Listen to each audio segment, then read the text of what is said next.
The moment was tense. The room wasn't quiet until she opened the letter. In a nationally televised town hall, former President Donald Trump smirked as he said it. "Maybe we should lock her up next." The crowd gasped. The moderator froze. And Alexandria Ocasio-Cortez, AOC, just stared at him. She didn't yell. She didn't flinch. She reached into her folder, unfolded a piece of lined paper, and began to read aloud a letter written by a 13-year-old girl from Ohio. A letter that didn't argue. It reminded. That didn't attack. It asked a question so human, so raw, that even Trump's defenders didn't know how to spin it. By the time she finished, no one in the chamber was speaking. Not even him. This is not a news report. It's a dramatized retelling, a fictional account built from the emotional truth millions have witnessed and lived. While the events and dialogue are imagined, the questions at the heart of this story are real. What happens when power threatens principle? What do we risk when we speak? And what do we lose when we stay silent? Because sometimes one quiet voice, read in the right moment, can echo louder than the strongest shout. Sometimes the loudest room holds the quietest question. It was a town hall like any other, or at least that's what the network wanted people to believe. The setting was elegant, almost too polished. Crystal chandeliers, deep red curtains, soft lighting carefully positioned to make every expression glow just enough for television. Outside, dusk had settled over Harrisburg, Pennsylvania, but inside the air was alert, expectant, waiting. 8 chairs faced the audience, lined evenly across the stage.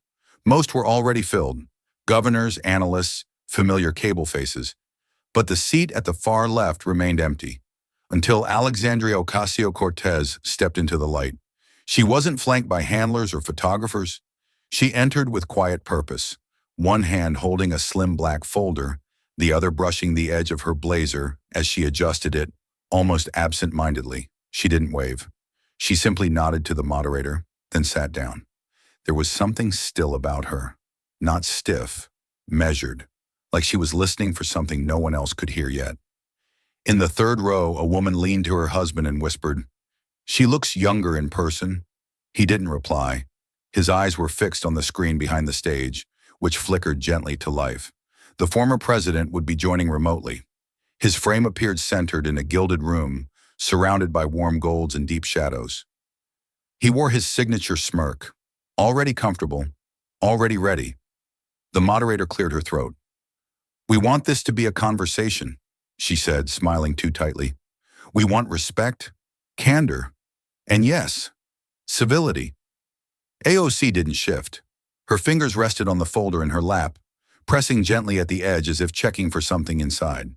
Not papers, not data, a letter.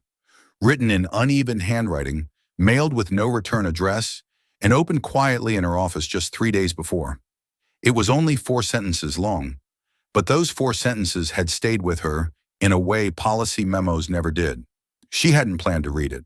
Not here, not tonight. But the words wouldn't let her go. A voice in the hallway called out, "30 seconds to live." The audience stirred, some adjusting jackets, some already raising their phones. Outside the building, the sky was darkening and sirens hummed in the distance, part of the city's ordinary chaos. But inside, something unspoken had settled into the air. A weight. Trump's face filled the screen. The crowd gave the reaction they always did with him, half cheering, half groaning, all loud.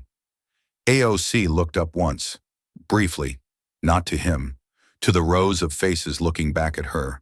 Many curious, some hostile, a few hopeful. Then she lowered her gaze. She didn't speak. She tapped the corner of the folder softly with her thumb. Once, twice. The moderator began her introduction. Names and titles, applause here and there. The usual rhythm of public performance. But something about this night was different. There was no script for what was coming, no memo for how to respond when a threat arrives, not as a shout, but as a smile. AOC breathed in slowly, because deep in that folder was a letter from a girl named Maya. And by the time it was read aloud, if it was read aloud, nothing about this town hall would be remembered for its stagecraft, its ratings, or even its speakers. It would be remembered for one voice, quiet, unexpected, and impossible to unhear. The question was gentle at first, not an attack, not a trap, just a clear, quiet shift in the conversation. AOC waited until the moderator finished the segment on national security, then leaned forward slightly in her seat. Her voice was calm, not sharp, measured, like she was setting something down on the table that had been sitting quietly for too long. I think before we can talk about safety, she said, we have to talk about what we're willing to justify in its name. And for years now, we've justified putting children in cages. A few audience members shifted in their chairs. The phrase was old by now, but still heavy. She didn't look at the screen. She looked at the moderator. There were no convictions, no due process, just children, separated from their parents, many still unaccounted for. That happened under the former president's policy. And if we're going to talk about leadership, we need to ask whether power was used to protect people or punish them. A moment passed, not long, just long enough to be noticed. Then the screen behind her crackled slightly as Trump leaned in, his expression unchanged but his tone tightening like a wire. "Oh, give me a break," he said, waving a hand dismissively from wherever he was calling in. "You've been defending criminals your whole career. Maybe we should lock you up next." The words landed like the sudden snap of a branch in a quiet forest. A few people laughed. A few gasped. And somewhere toward the back of the room, someone whispered, "Did he just say that?" The moderator hesitated. She wasn't new to chaos, but this wasn't the kind of moment anyone rehearsed for. Her voice stumbled just slightly as she tried to move to the next panelist. Let's keep things focused on the policy." But the room wasn't moving forward yet. It had frozen. AOC didn't blink, didn't shift. Her fingers were still resting on the folder in her lap, the letter inside pressing gently against her hand like a pulse. She didn't answer. Not right away. Not with the words people might have expected. Not with fire. Not with anger. She simply sat up a little straighter. Her silence wasn't submission. It was structure. A pause held with purpose. Trump spoke again, something about Democrats and lawlessness, but by then, his voice had already begun to sound like background noise. The real story was no longer coming from the screen. It was sitting in that chair on the end, still, focused, unshaken. Online, the clip was already circulating. Viewers were splicing it mid-broadcast, uploading the moment without context, letting the silence do the work. Comments poured in by the minute. Did he just threaten her with jail time? On live TV? Why isn't anyone saying anything? She didn't even blink. That's how you hold power accountable. Hashtags began to emerge. Hashtag she didn't flinch. Hashtag silencing dissent. Hashtag letter in her lap. No one knew about the letter yet, but somehow they sensed something was there. A weight she was carrying that hadn't been spoken. Not yet. AOC finally spoke again, but only to ask the moderator to repeat the next question. Her tone was even, her gaze steady. It was as if the threat hadn't been a derailment, but a confirmation of everything she had come to say.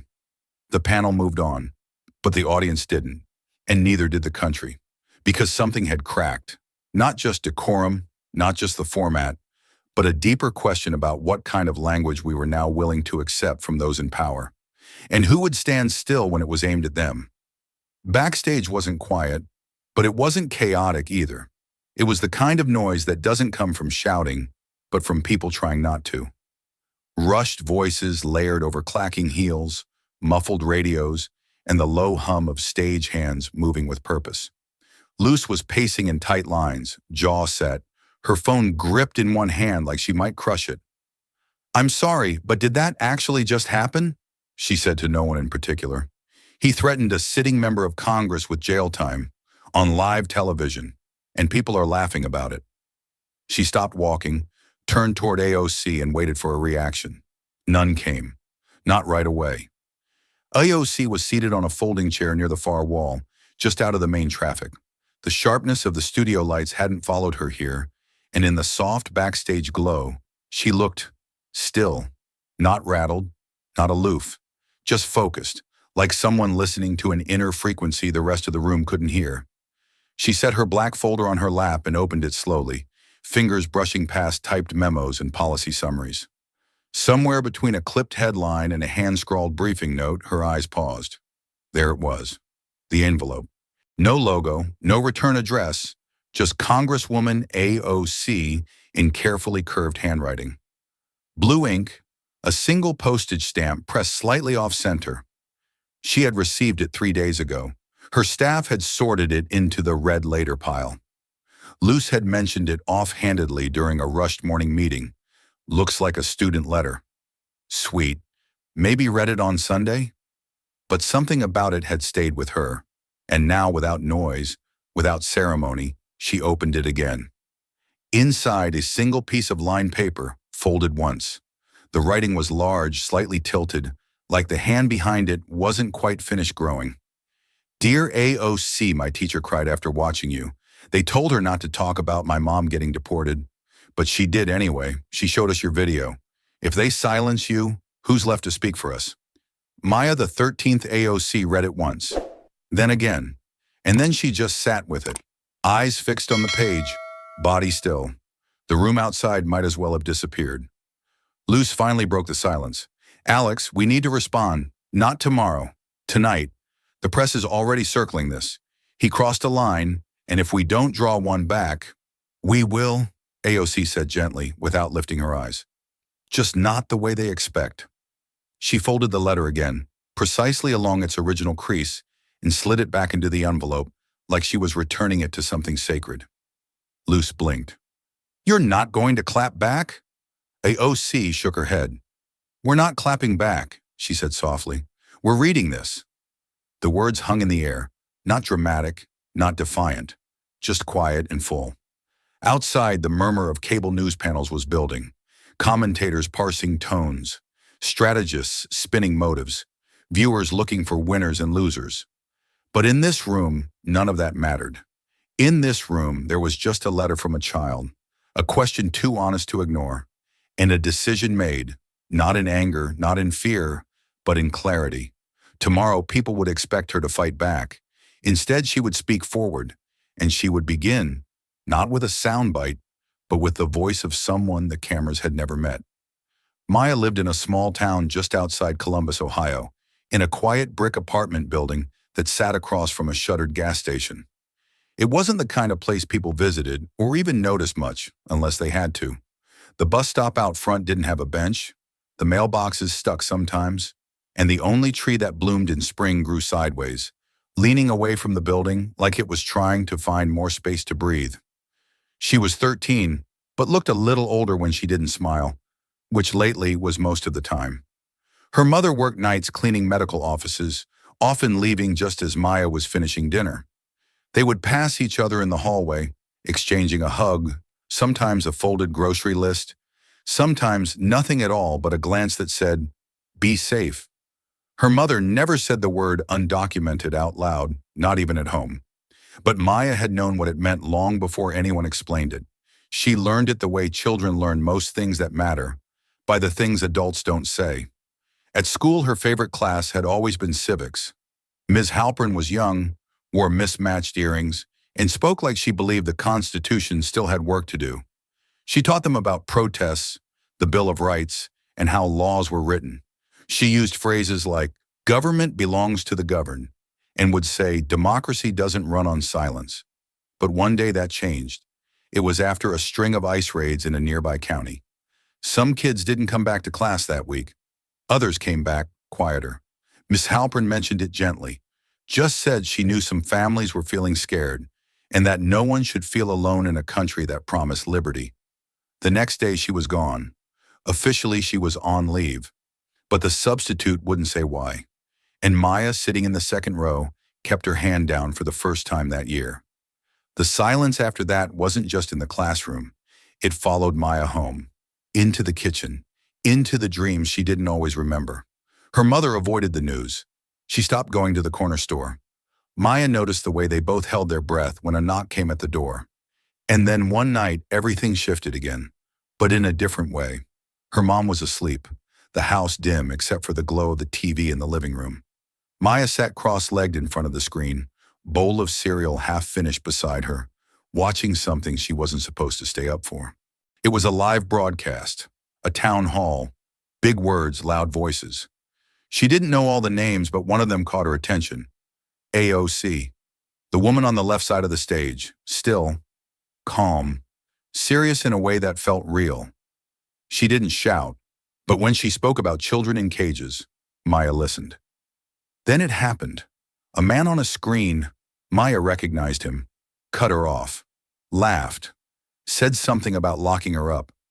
Some people laughed. The woman didn't. And Maya didn't move. She didn't understand everything about power or law, but she understood something had crossed a line. She got up quietly, found a piece of lined paper in her backpack, and sat at the kitchen table in the dark. She didn't tell her mom. She didn't need to. She wrote, "Dear AOC, my teacher cried after watching you. If they silence you, who's left to speak for us?" She folded it once, carefully, tucked it into an envelope. The next morning, she mailed it before school, slipping it into the blue box across from the gas station, where the tree still leaned, still reaching for something more. She didn't expect a reply, but she hoped someone would read it, and maybe, just maybe, understand. By the time her flight touched down at Reagan, the clip had already reached 3 million views.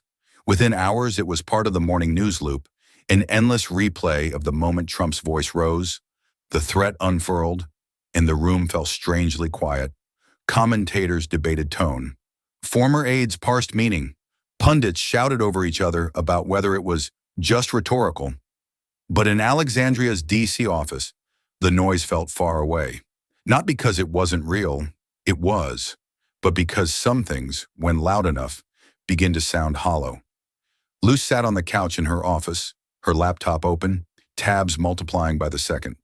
"You're trending on 4 platforms," she muttered, scrolling with one hand and rubbing her temple with the other. "Trending for not flinching." AOC stood by the window, arms crossed, eyes not focused on the view but beyond it. The Capitol dome sat quietly in the distance, like a monument to battles already fought. Inside, this one was just beginning.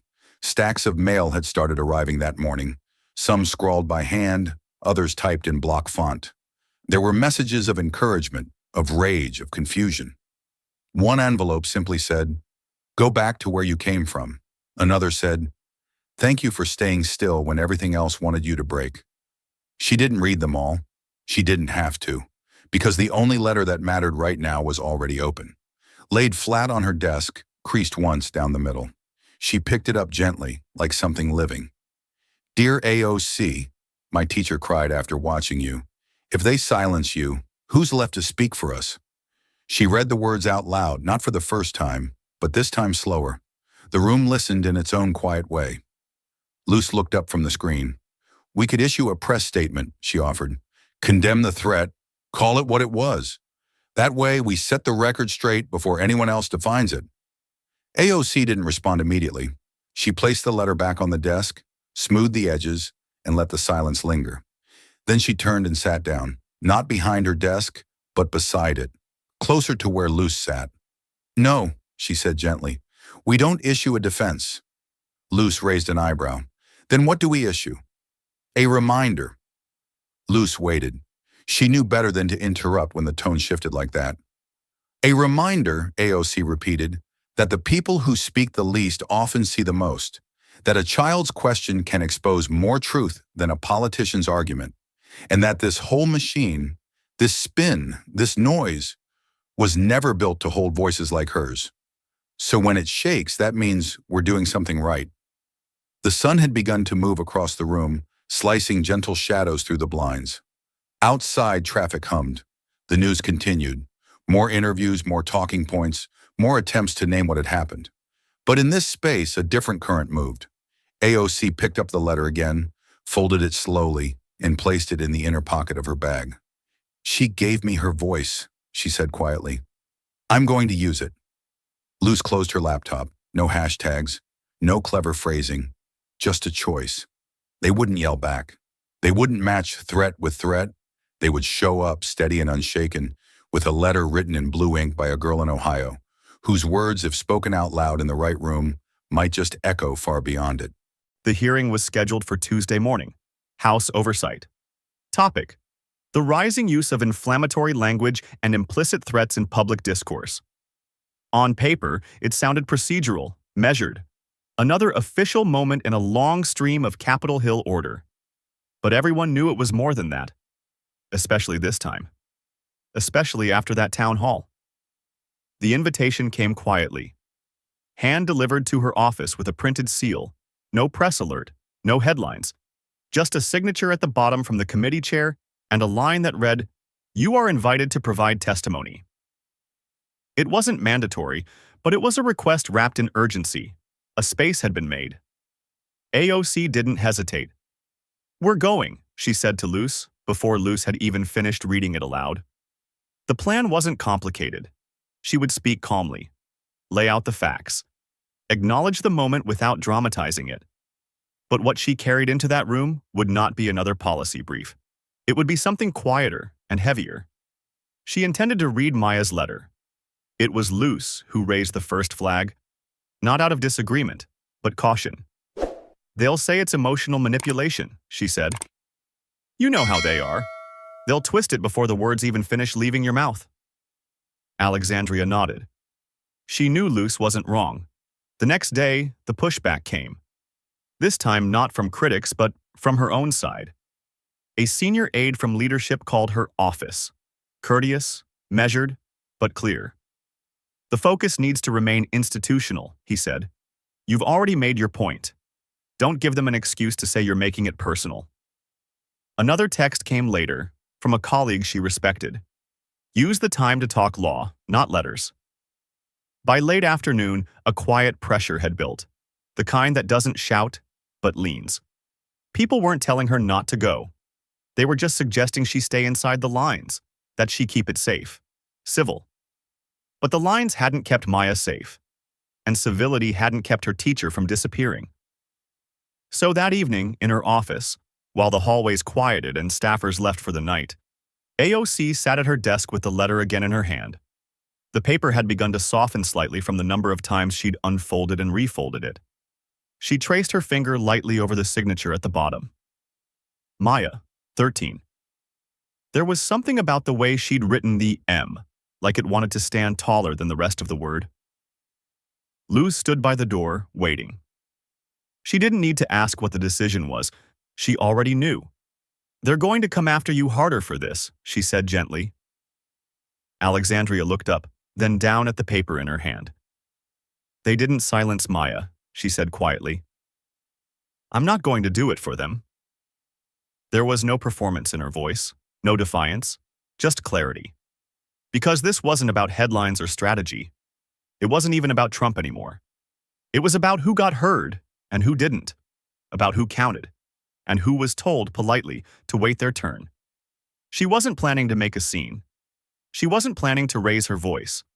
She was planning to carry Maya's words into the chamber, speak them into the congressional record, and let them sit there, permanent, undeniable. Because if a child had the courage to write it, then she could find the courage to read it. Not as a statement, as a reminder.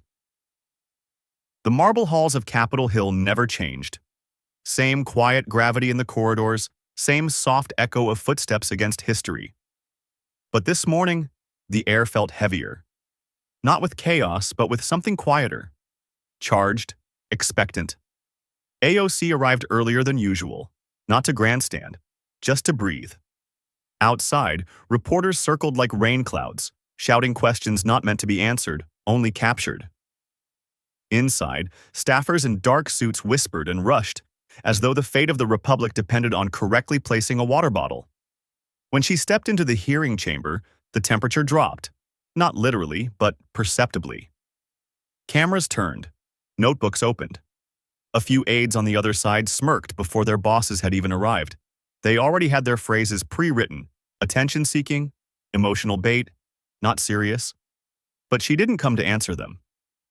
She came with one folded letter in her bag.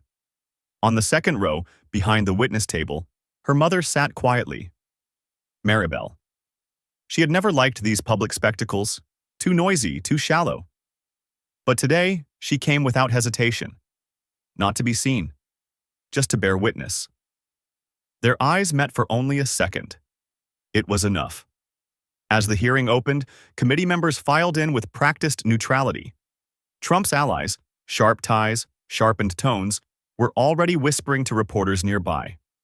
A whisper that sounded like, "This'll be a show." AOC didn't look at them. She looked down at her notepad, where she'd written only two things. 1. Speak clearly. 2. Say Maya's name.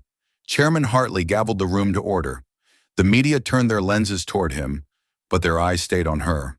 The committee now recognizes Congresswoman Alexandria Ocasio-Cortez, he said. No fanfare, no smile. Just the formal cue. She stood slowly. There were no theatrics, no cleared throat, no stack of exhibits or colorful charts, just a single page in her hands creased at the fold. She unfolded it carefully like something sacred and held it at heart level. I was going to come here and give you data, she began, and I still can. But sometimes truth isn't just what we count. Sometimes it's who we refuse to count at all. That made them look up. Across the aisle, a familiar face scoffed, prepared to interrupt. She didn't flinch.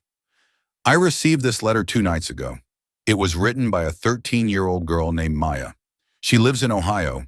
Her mother is undocumented. Her teacher was silenced after discussing immigration in class. And this is what Maya wrote. The chamber quieted. The usual shuffling of paper, the clearing of throats. It all stopped. Because this wasn't a quote from a policy book. This wasn't even a statement. It was a child's voice. Read aloud. Dear AOC, she began softly. My teacher cried after watching you. If they silence you, who's left to speak for us? No one interrupted. She read the whole thing, word for word, not as a weapon, not as a shield, just as a witness. When she finished, she folded it again, slowly with care. And then she looked up. There were no dramatic pauses, no raised fists, just one final sentence. This is not about me. It's about the people who write letters no one reads. Today, we read one. A stillness settled over the room. Not silence from indifference, but reverence. And in the second row, Maribel's hand remained gently clasped in her lap, but her eyes shone. Because her daughter hadn't come to fight, she came to remind. And somehow, that struck deeper than any shout ever could. AOC didn't speak right away.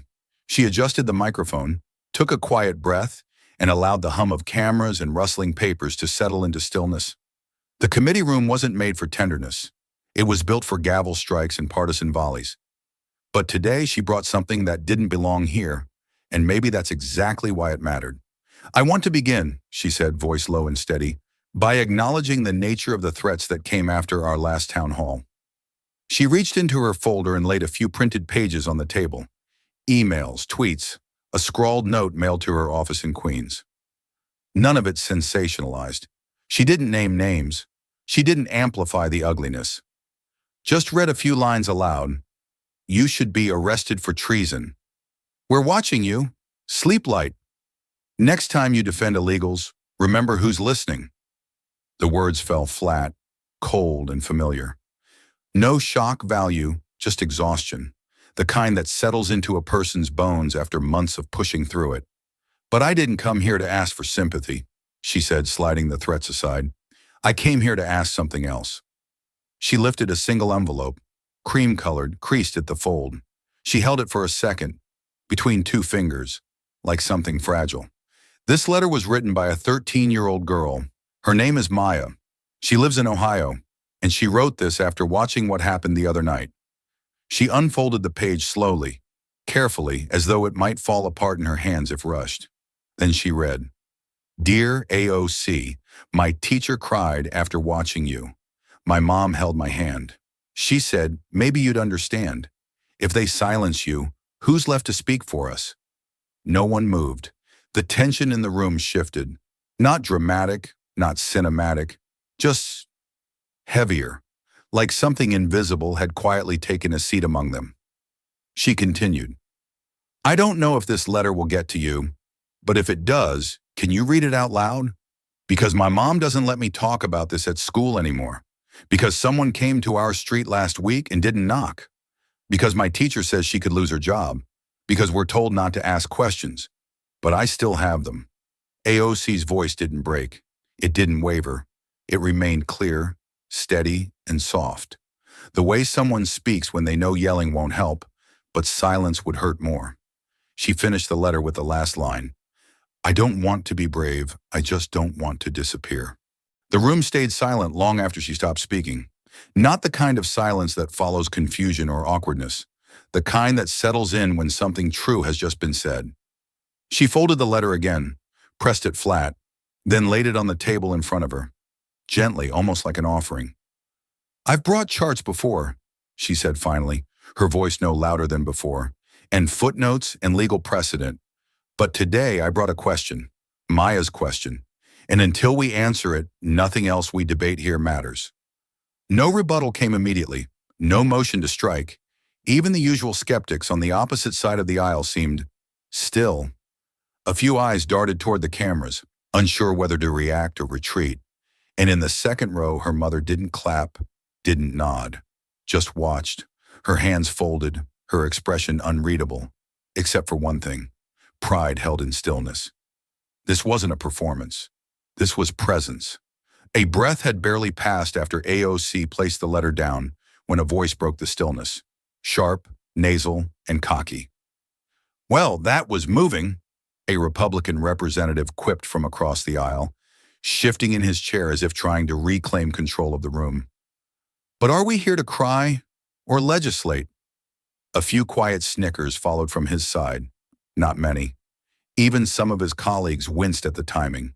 The moment could have slipped into chaos, shouting, interruption, point of order. But AOC didn't raise her voice.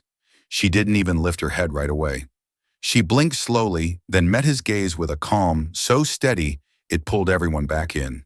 She leaned forward, her voice firm but warm, like a teacher asking the class to listen, not to obey. We're here, she said, because one child told the truth louder than some adults ever will. The tone wasn't scornful. It wasn't theatrical. It was tired, sincere, and that made it land even harder.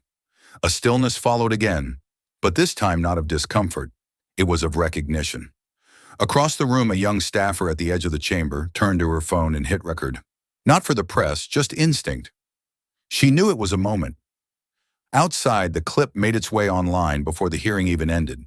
By the time AOC stepped out of the chamber, it had already reached 1 million views. People weren't just reposting Maya's letter. They were quoting her final line. Parents, teachers, organizers, even some officials who rarely engage with AOC's politics shared it with the caption, I don't want to be brave, I just don't want to disappear. Cable news tried to reframe it. One anchor rolled his eyes. Another called it tactical sentimentality. But every time they showed the clip, the quiet sincerity of the moment spoke louder than their commentary. AOC didn't give follow-up interviews. She didn't tour the networks or schedule a press conference. She simply walked back to her office, nodded at Luce, and closed the door. Inside, her mother waited, silent, her purse still in her lap. You didn't raise your voice, Maribel said quietly.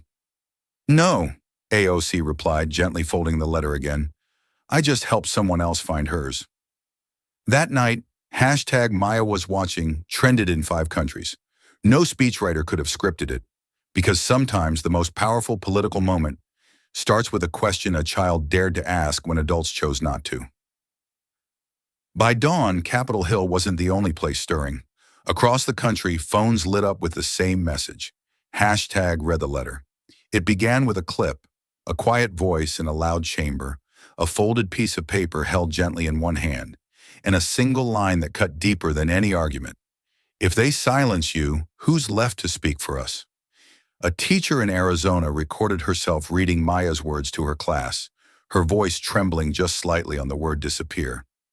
A retired Marine from North Carolina posted a message in uniform. I didn't serve for silence. A grandmother in Minneapolis uploaded a shaky video, whispering, my granddaughter is 13 too. She writes to me like that. Each post built on the last, like waves cresting with memory and meaning. Some were angry, some hopeful. All were united, not behind a party or a platform, but behind a letter that said what many had felt for years, but hadn't dared to name. Back in D.C., Luce stood in the center of AOC's office, surrounded by piles of mail, so much that 2 interns had to bring in spare bins from the supply room. Envelopes were stacked against the windowsill, postcards taped to the door.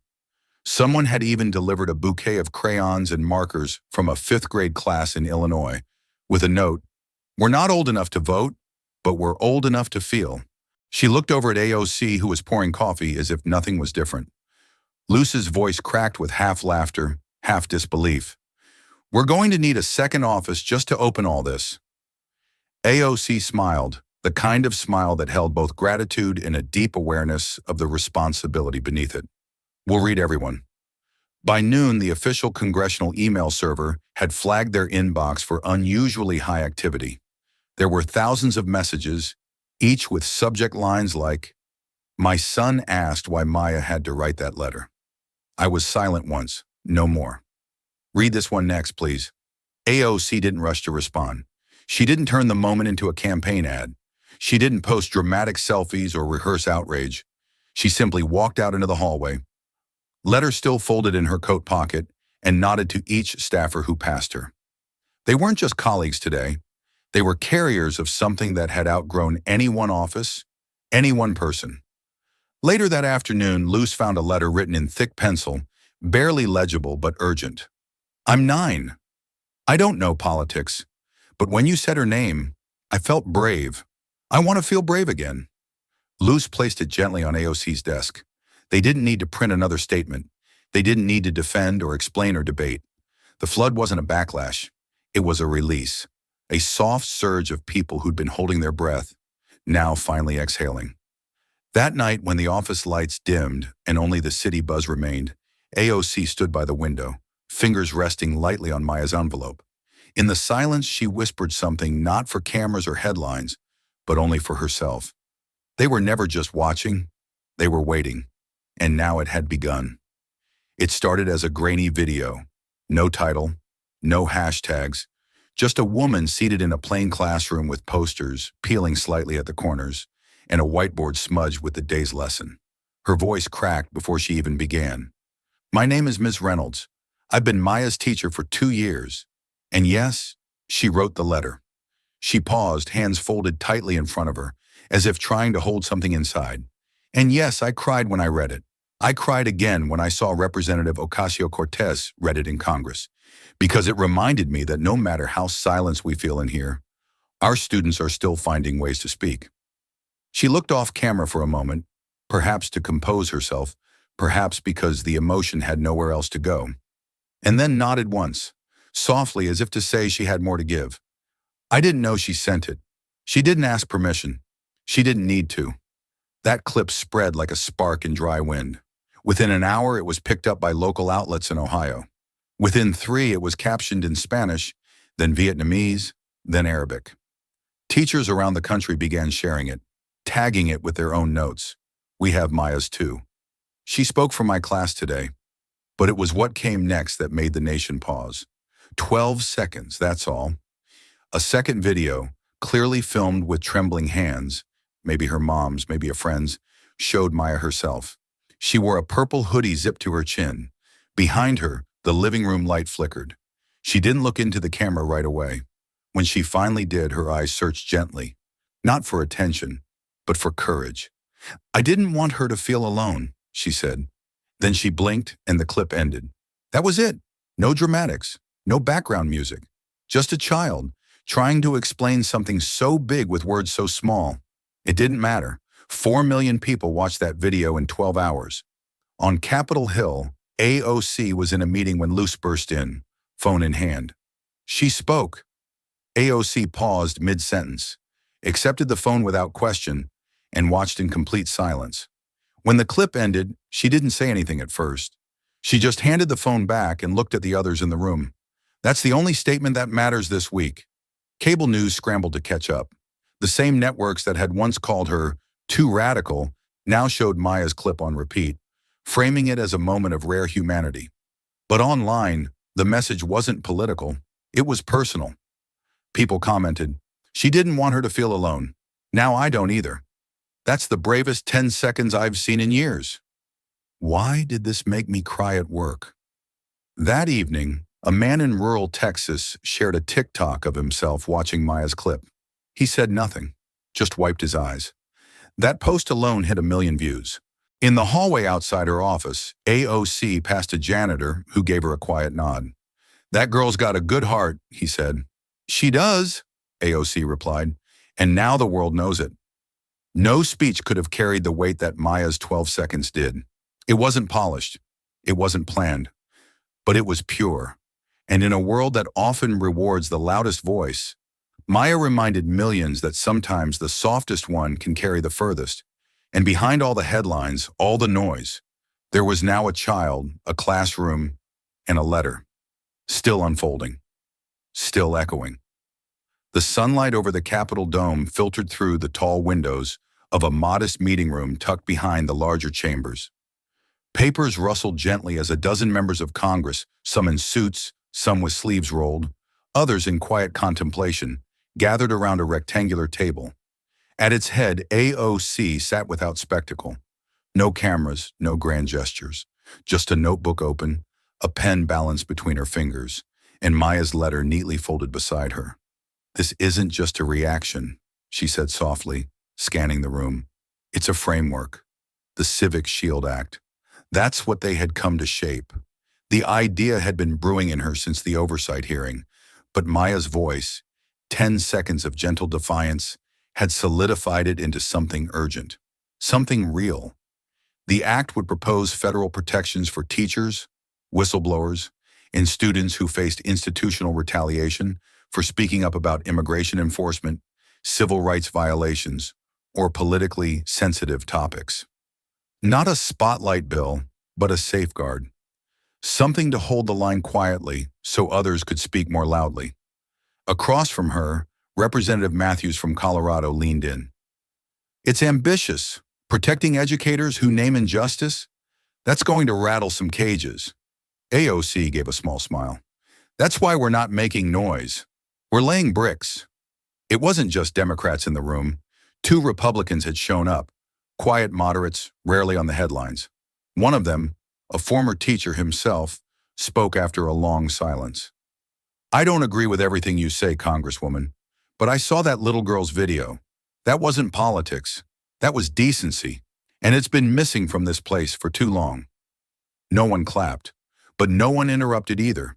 They discussed for hours how to define retaliation in legal terms, what protections could realistically be implemented without triggering court challenges, how to build bipartisan language that didn't water down intent.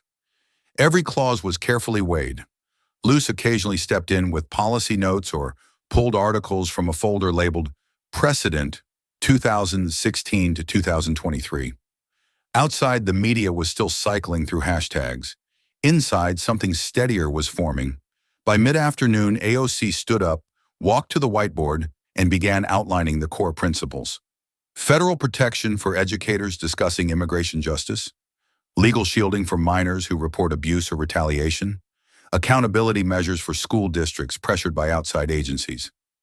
"It's not just symbolic," she said quietly, underlining the last point. "It's structure." One staffer from another office looked surprised. "You're really going to bring this to the floor, even with the election year heat?" AOC nodded. "If Maya can risk writing a letter in the dark, we can risk doing our jobs in daylight." Word of the draft began to spread quietly across caucuses. The language was still being refined, but the intent was clear, and that clarity became a current. Teachers' unions reached out. Immigration attorneys offered research. Even a conservative education foundation asked for a copy of the proposal to review. Not because they agreed with all of it, but because, as one representative said, "You actually made this about protection, not punishment. That's rare here." In her office later that evening, AOC sat with Luce, both sipping cold tea that had been steeping since noon. The draft sat on the desk between them. Underneath it, Maya's letter was now laminated, framed behind glass. "It started with 10 seconds, Luce said. AOC nodded. "And now it's legislation." No press release was issued, no rally was planned, just the sound of a pen scribbling edits, and the quiet beginning of a law that would outlast the headline. The storm might rage online, but in that small room on the hill, they were building shelter, quietly, deliberately, together. It was nearly midnight when AOC slipped out of her office.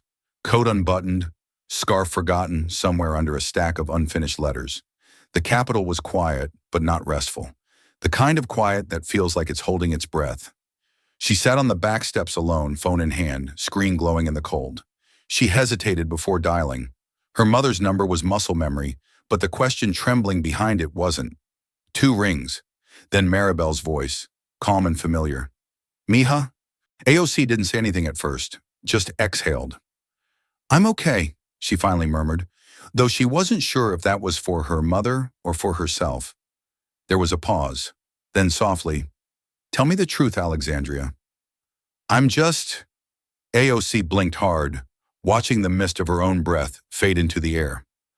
Am I doing too much? This letter, this hearing, all of it. I thought I was protecting something, but now Maya's family's getting threats. The press is ripping us apart. People are scared. And I keep thinking, what if I made it worse? The line stayed silent for a moment. Not empty, just steady. Then Maribel spoke, her voice like a slow tide, soft but relentless. Mia, you're doing just enough to make them nervous. And that's when it starts working. AOC closed her eyes. Let the words settle. Her shoulders sank, but not in defeat, in recognition. Her mother continued, voice warming with quiet pride. You think justice feels safe? It doesn't. It never has. It rattles doors. It wakes people up at night. And it makes the ones who never had to look over their shoulder suddenly feel what it's like. AOC felt the sting behind her eyes now, real and sharp, but she didn't wipe it away. Do you remember, Maribel added, what Abuelo used to say?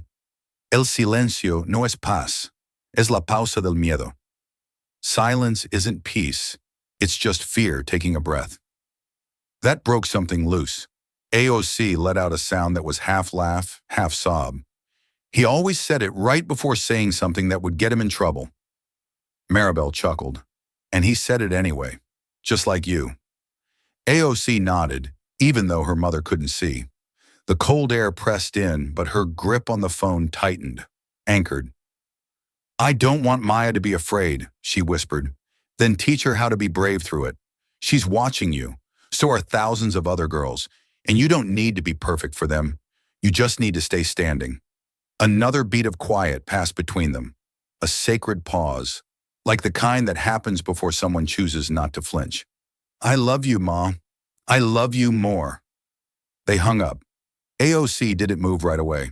She stayed there under the street lamp glow, letting the wind wrap around her like a reminder. Behind her, the Capitol remained lit, stern, indifferent, waiting, but she had heard what she needed. This wasn't the end of the storm. It was just the part where she stopped checking the forecast and walked into it anyway. The morning mail arrived in a reusable grocery tote. Luce dropped it gently onto the couch in AOC's office with a soft thud that sounded heavier than it should have. Most of it was now hand-sorted, letters separated from threats, notes of support stacked away from press inquiries.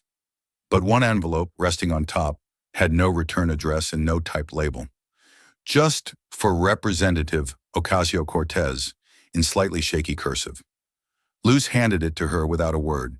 Inside was a folded piece of lined notebook paper. Written in ballpoint pen, uneven and honest. I served 23 years in the Corps. I don't agree with your politics. I've said worse things about progressives than I'd admit to my grandkids. But I've got grandkids. And what you did up there, reading that little girl's letter, that wasn't about sides. That was just right. No name, just Rhett, Marine, North Carolina. AOC sat back slowly, eyes still on the letter. She didn't speak for a full minute. Just let the paper rest against her chest like a weight that somehow steadied her. Luce, watching from the side, finally broke the silence. You know, people keep accusing you of chasing attention. AOC looked up. But you're not, Luce continued. You're not fighting for attention. You're fighting for alignment, and people feel it, even when they don't want to. AOC let out a soft breath. That letter, it's the first one that didn't pick a side. It picked a standard, Luce replied. That's harder to tear down. The window light shifted just enough to cast shadows on the wall, lines crossing through the posters, the notes pinned by staff, the one sticky reminder that read simply, "Truth trending." AOC folded the Marine's letter back into its envelope with care. "We've been yelling in different directions for so long, maybe we forgot that stillness makes room for reflection." Luce raised an eyebrow. "Stillness doesn't get ratings?" "No," AOC agreed, "but it gets remembered." She rose, walked over to the wall, and pinned the Marine's note right above her desk, just to the left of Maya's. The two papers didn't match. Different age, tone, ink. But together they felt like a bridge, a quiet handshake between generations who rarely sat at the same table. The office was silent again, but not empty. A new kind of energy had settled in. Outside, the noise would continue, the spins, the attacks, the hashtags. But inside, something had tilted, not loudly, just enough to shift the center of gravity. Sometimes, AOC thought, change doesn't shout. Sometimes it arrives as a letter with no name and leaves you with one more reason to stay the course. It started quietly. No banners, no media motorcade, just a congresswoman, a few staffers, and a carry-on bag that had seen too many red-eye flights. AOC didn't announce the trip publicly. No press releases, no watch me care photo ops. She simply called Luce one morning and said, "We need to go where her letter landed." Detroit was first. A third-grade teacher had printed out Maya's letter and taped it to her whiteboard. AOC stood in the back of the classroom as a student, 10 years old, same age as Maya, read the final lines out loud. Halfway through, the teacher turned away to wipe her face. In Tulsa, the school gym was packed. No reporters, just parents and students sitting on folded metal chairs. One boy raised his hand and asked, "If Maya's not famous, how come people listened?" AOC knelt beside him and said gently, "Because sometimes truth travels farther than power." He didn't answer, just nodded like he understood, then went back to peeling the label off his juice bottle. Fresno came next. In a library that still smelled of old paper and floor wax, a group of middle schoolers had made a mural. Dozens of handwritten notes from students, each one beginning with "Dear Maya," taped up like feathers on giant wings. The janitor helped hang them after hours. At every stop, it was the same. Kids asking questions that adults had avoided, teachers finding language they'd long buried, parents looking on in a silence that said, "Thank you for saying it out loud." By the time they reached Milwaukee, the whisper had become something louder. A student-led civics club at Bayview High had launched something called the Letter Project. The concept was simple. Every student would write a letter to someone in power, someone they felt had forgotten them or remembered them wrongly. Some wrote to governors, others to school boards. One girl addressed hers to "the voice that made my teacher scared." They mailed dozens, then hundreds, and still no press. But AOC watched it spread like ink through cloth, quiet, permanent, impossible to reverse. In a rented van outside the school, Luce turned to her, voice low. "You started something you can't really steer now." AOC looked out the window as students walked by in mismatched hoodies and backpacks with peeling stickers. "That's the point. It's not mine to steer." She pulled Maya's original letter from her coat pocket, creased now from being folded and unfolded too many times, and held it loosely in her lap. "It's theirs now," she said. And in that moment, watching a line of teenagers file out of school into a cold Milwaukee afternoon, there was no mic, no lights, no headline. Just momentum, the kind you don't build, the kind you release, and it was moving. The chamber was half full when she stepped up to the microphone, but it felt heavier than usual. Maybe it was the silence. Maybe it was the fact that most knew what she was about to do, and none could predict how it would land. AOC opened her folder slowly.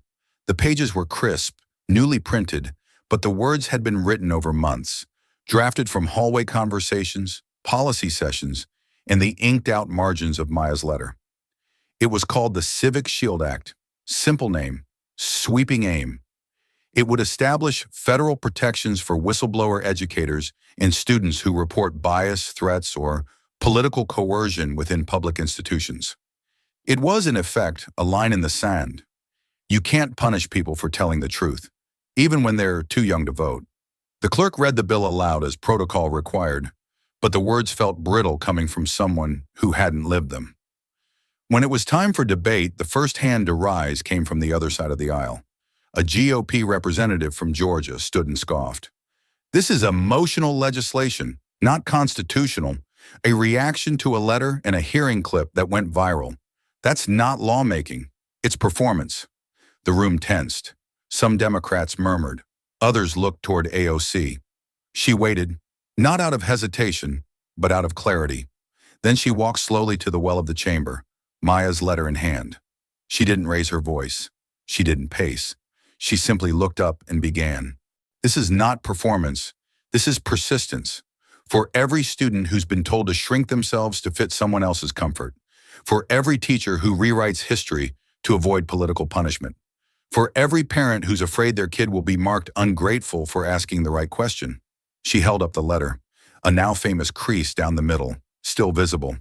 "You can strike this from the record," she said quietly, "but you can't strike it from the minds of children who heard us." A long pause. No shuffle, no whisper. Just the weight of being heard. She continued. "We've built a system that teaches silence as safety. This bill does something revolutionary. It protects honesty before it's punished. It shields courage before it's called rebellion."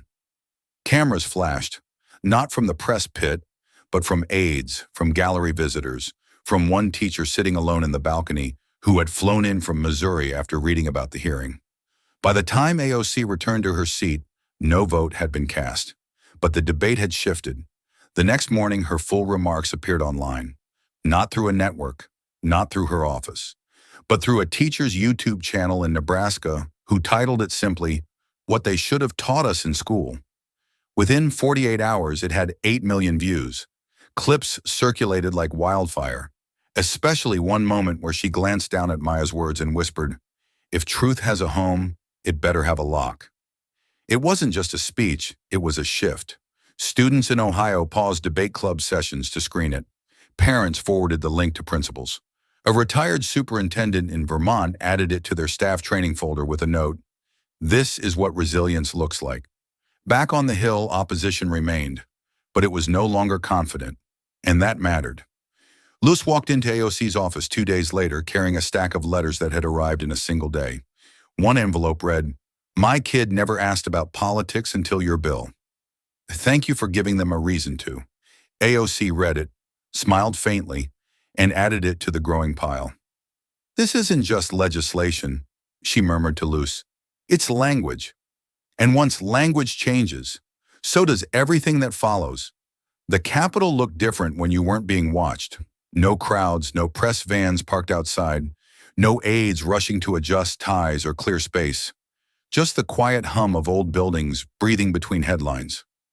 It was a rare pocket of calm, rare enough that AOC had made sure there were no cameras, no statements, no staffers present. Maya stood in the hallway, holding her mother's hand tightly. Her backpack looked too big for her shoulders. Her eyes scanned everything. The long curtains, the thick carpet, the gilded trim of a space designed to impress adults. But when AOC opened her office door, she didn't step out as a congresswoman. She stepped out as Alexandria. And instead of a handshake, she bent low and opened her arms. Maya didn't hesitate. The hug was quiet. No flashbulbs, no applause. Just warmth, just gravity. Luz stood nearby, watching like a lighthouse might watch a shoreline. Still, attentive, protective.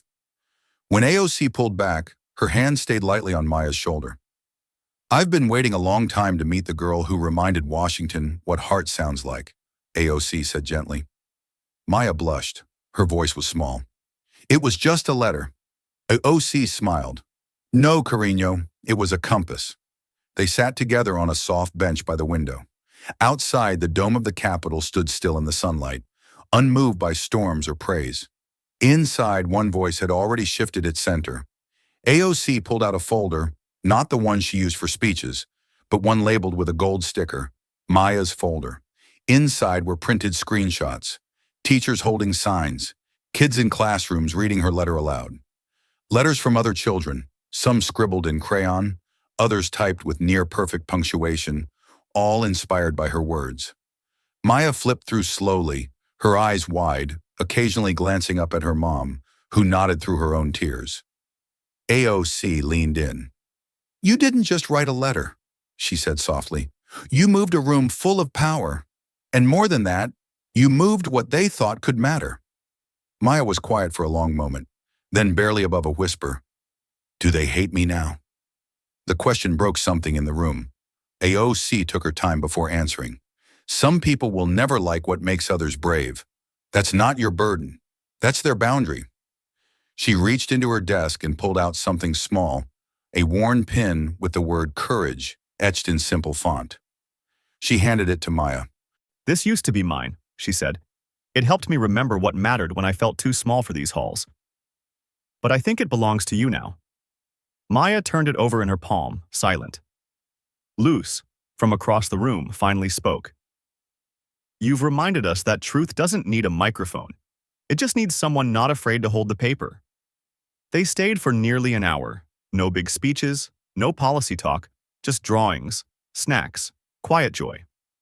At one point, Maya asked about the plants by the window, and AOC told her each one was named after a woman who'd stood for something. "You'll have to help me name the next one," she said. Maya grinned and nodded. When it was time to go, AOC knelt once more. "I hope you know," she said, brushing a strand of hair from Maya's cheek. "What you did will outlast the noise. It already has." Maya hugged her again, tighter this time, her small voice steady. "Thank you for reading it out loud." And then she left, holding her mom's hand again, but standing just a bit taller. AOC stood in the doorway long after they were gone. The halls were still quiet. The dome still unchanged. But beneath it, something had moved, and everyone who mattered could feel it. The lights in the conference hall were soft, almost warm. Rows of chairs filled with teachers, counselors, principals, and school librarians from all across the country stretched back to the doors. Some clutched notepads, others clung to paper programs. But most just watched, silent, expectant. The National Educators Summit had seen powerful speakers before. Secretaries of Education, union leaders, even presidents.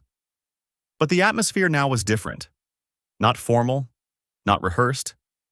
It felt like the pause before a conversation no one wanted to end. AOC stepped up to the lectern with no slides, no entourage.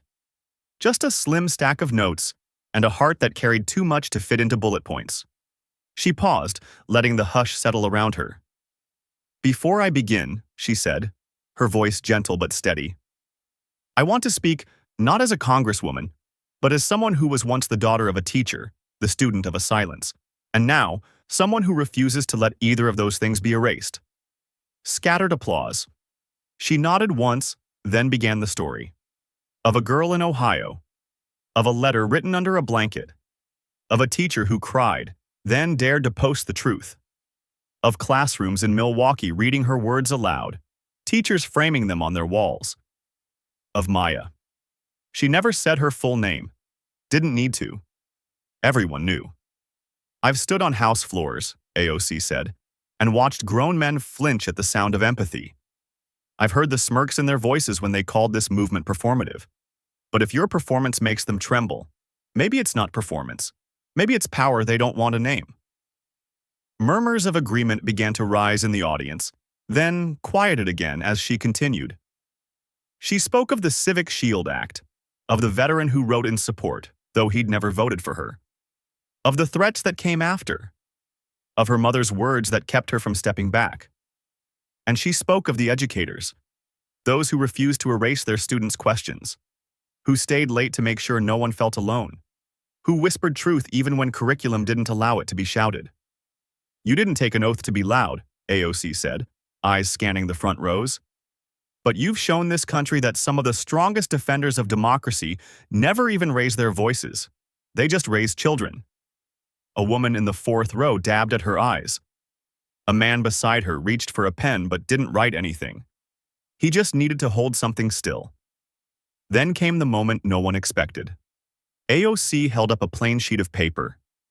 A copy of Maya's letter, now yellowed at the edges from being read, folded, passed, unfolded again. I keep this with me, she said. Not because it's poetic, not because it went viral, but because every time someone tells me to let it go, I remember. This wasn't about politics.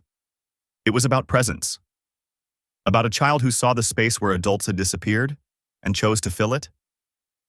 The silence that followed wasn't empty. It pulsed. AOC placed the letter back on the lectern, took a breath. Let me say this plainly, she continued. There are forces in this country that would rather we teach obedience than honesty. That would rather classrooms be quiet than curious. That would rather our kids inherit fear than voice. And then her voice lowered, but the room leaned in. They tried to scare a voice into silence, she said, but all they did was make it louder. No music cued, no lights dimmed, but people rose, one by one, some clapping, some standing in stillness, others wiping tears as if trying to preserve what the moment meant. AOC stepped back. She didn't wave, didn't smile big. She simply nodded, once, to the people who'd spent their lives listening for truths before they were fashionable.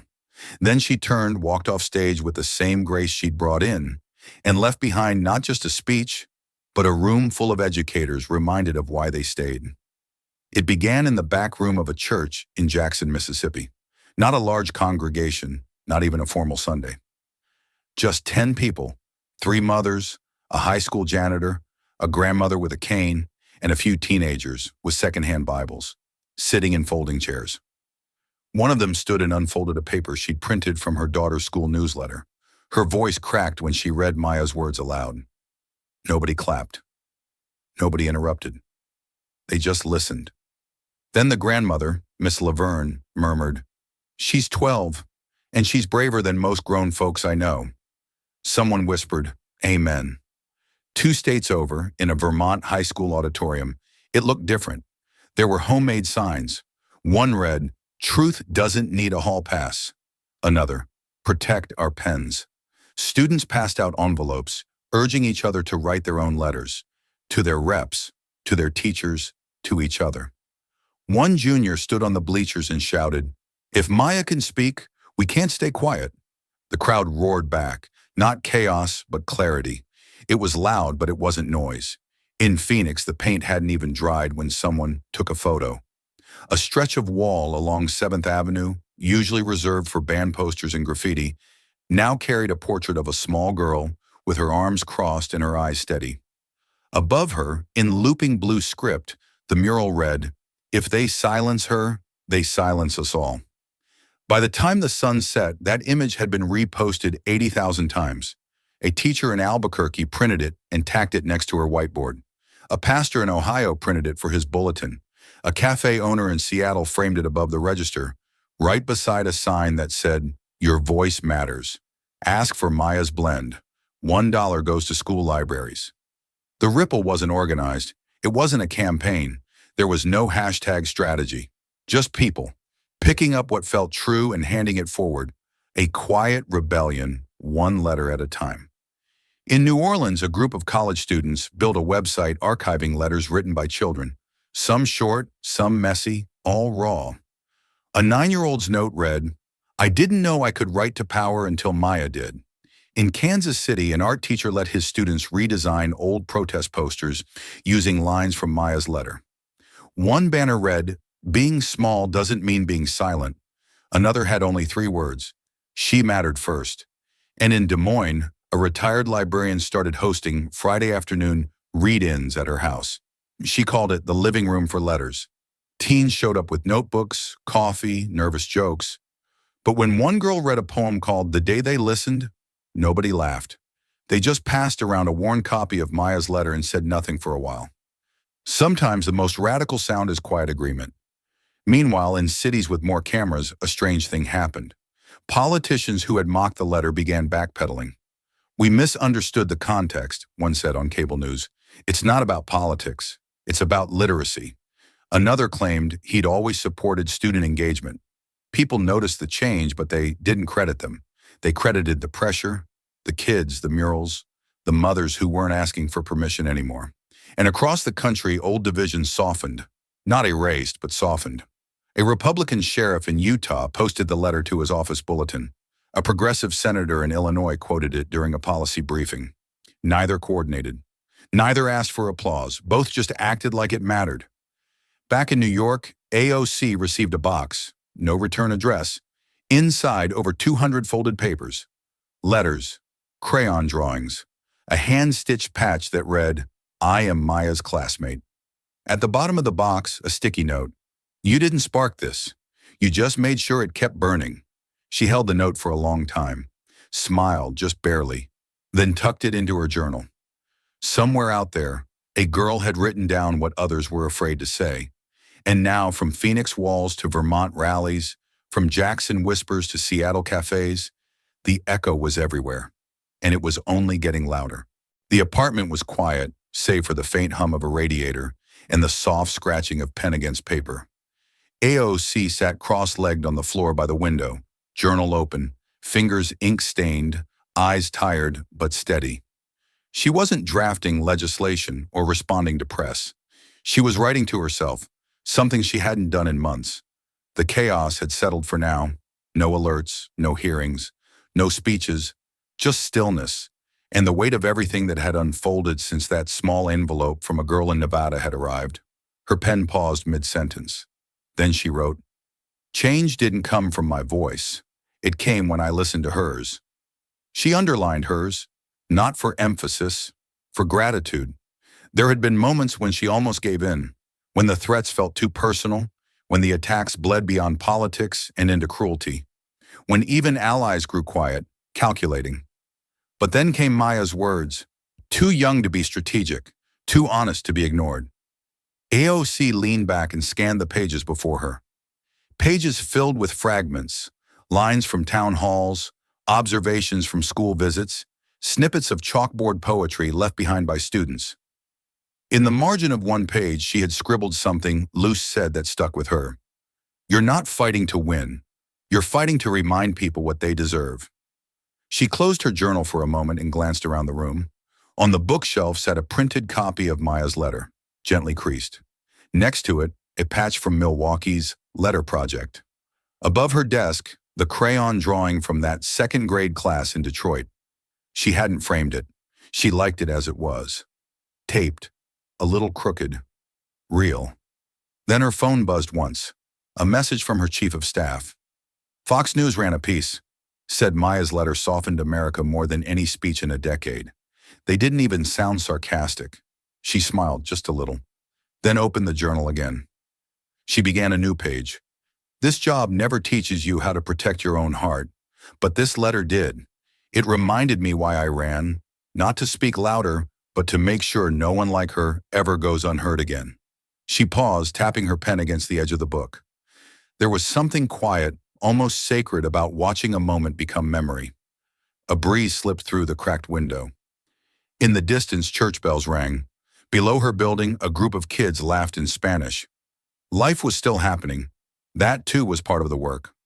Letting it. She added one last line. The letter was never about her. It was about us. She closed the journal with care, not as an ending, as a beginning wrapped in stillness. On her desk, a sticky note fluttered loose. She caught it before it fell. It was Maya's handwriting, sent weeks ago, scribbled beneath a drawing of a cloud. "Thank you for reading.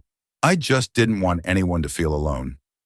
AOC folded the note and tucked it between the pages she'd just written. Not all revolutions come with fireworks. Some arrive in envelopes, passed from one hand to another, until enough people are brave enough to say, "This matters." That night she didn't rehearse for tomorrow. She didn't post. She didn't scroll.